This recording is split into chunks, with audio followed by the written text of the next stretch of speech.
It's the calm before the storm on a briefly wet but otherwise tranquil Wednesday morning at Ascot, possibly in more ways than one. The Met Office forecast, accompanied by a yellow weather warning for a spell of strong southwesterly winds during KIPCO British Champions Day on Saturday, provides another potential inconvenience for clerk of the course Chris Stickles. Gusts are forecast to reach nearly 50 miles per hour with a risk of exceeding that figure. On the Beaufort scale, this registers in the strong to severe gale category, and is less than 10 miles per hour away from storm proportions. Heavy downpours are also forecast for good measure.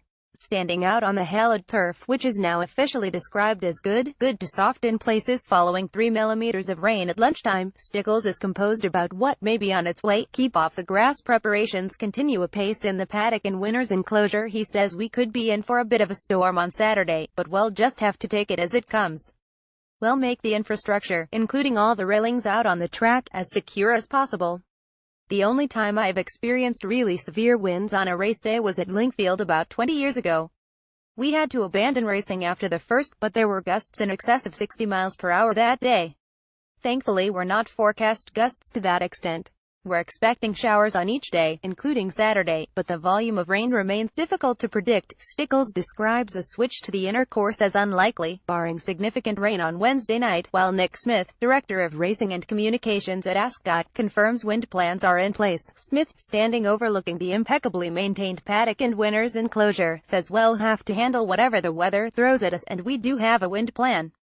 All the marquees and parasols can easily come down, and the structure for the new Alpine bar is built to cope with winds up to 60 miles per hour, which will take pressure off the grandstand in terms of racegoers. We're prepared as we can be. Star billing champion-elect Sylvestre de Souza is on show. The biggest crowd since Frankel's final crowning at this meeting in 2012 is expected, with an emphasis on the next generation in the fan zone adjacent to the prep parade ring. James Oldring, Operations Director at British Champions Series, is taking the season stopper to the next level by gaining Group 1 status for the Long Distance Cup and building the day's burgeoning reputation. He says the Grand National stops the nation. We haven't achieved that just yet, but that's what we're aiming for. We're hoping to make this an established event on the global sporting calendar. Come rain, storm or shine, it will be another Champions Day to savor on Saturday. Just bring a Mac. If you were interested in this, you might like 5 horses who would relish testing conditions at Ascot. Churchill central to O'Brien's Ascot plans. Han and Barney certainly won't be setting it up for Ulysses Oppenheimer. Confident cracksman can showcase his talent.